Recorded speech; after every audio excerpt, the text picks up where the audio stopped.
మరో breaking news చూస్తున్నాం. పాలమ్మి పూలమ్మిన డైలాగులు కొడుతూ మాజీ మంత్రి మల్లారెడ్డి మేడ్చల్ నియోజకవర్గ పరిధిలో 1000 ఎకరాలు కబ్జాకు పెట్టారని తెలంగాణ జాగృతి వ్యవస్థాపకురాలు మాజీ ఎంపీ కల్వకుంట్ల కవిత సంచలనమైన ఆరోపణలు చేశారు. ఆమె జాగృతి జనంబాట కార్యక్రమంలో భాగంగా మేడ్చల్ నియోజకవర్గంలోని జవహర్ నగర్ డంపింగ్ యార్డ్ను ఆమె పరిశీలించారు. మల్లారెడ్డి వల్ల నిరుపేదలకు ఒరిగిందేమీ లేదన్నారు. మేడ్చల్ నియోజకవర్గంలో సమస్యలు తీవ్రంగా ఉన్నాయని, అంతా పైపైన మెరుగులు దిద్దారని ఆమె తీవ్ర ఆగ్రహం వ్యక్తం చేశారు. కనీస మౌలిక సదుపాయాలు కూడా లేని పరిస్థితి ఉందన్నారు. జీవో నెంబర్ 58, 59లో భాగంగా భూముల క్రమబద్ధీకరణ పేరుతో పేదలతో డబ్బులు కట్టించుకున్న నేటికి రిజిస్ట్రేషన్లు జరగలేదని కవిత ఆక్షేపించారు.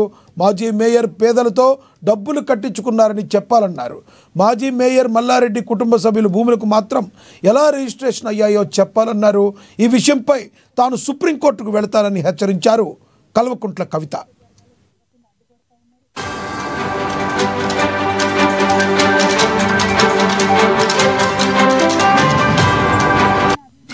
నేను అని చెప్పిండు.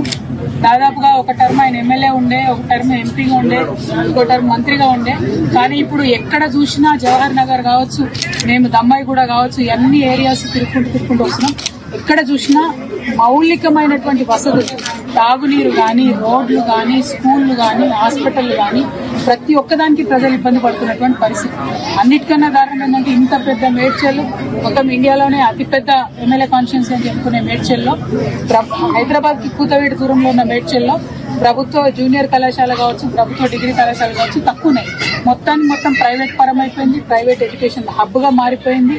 గంజాయి కట్టగా మారిపోయింది. మొత్తం మేడ్చల్ తప్పితే అభివృద్ధి వైపు అడుగులేసింది లేదు. ఏమన్నా జరిగింది మేడ్చల్లో అంటే కేవలం ఇదివరకు బీఆర్ఎస్ ప్రభుత్వం ఉన్నప్పుడు డంప్ యార్డ్ సమస్య కొంత మేరకు తీరింది.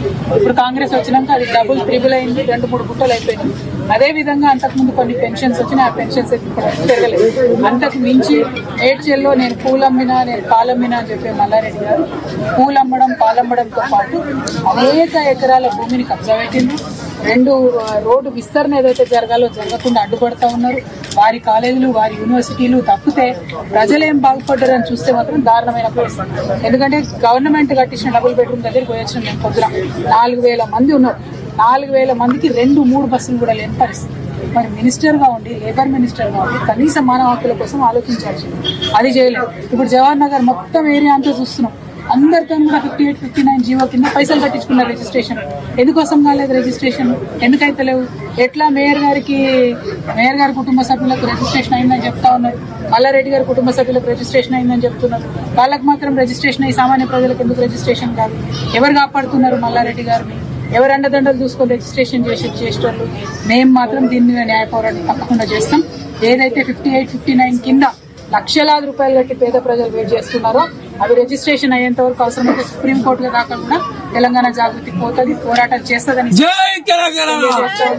అదేవిధంగా ఏదైతే ఆ డంపింగ్ యార్డ్ పరిస్థితి అలా చూస్తూ ఉంటే ఎంత దారుణంగా ఉందంటే, ఆ రోడ్లు ఇష్టం వచ్చినట్టు ఖరాబ్ చేసుకుంటూ 100ల సంఖ్యలో లారీలు రావడం, కనీసం ఎవరైనా గుద్దితే కూడా లెక్క లేకుండా రోడ్డు పక్కన పడేసిపోవడం, అవన్నీ కూడా మీ దృష్టిలో కూడా ఉన్నాయి.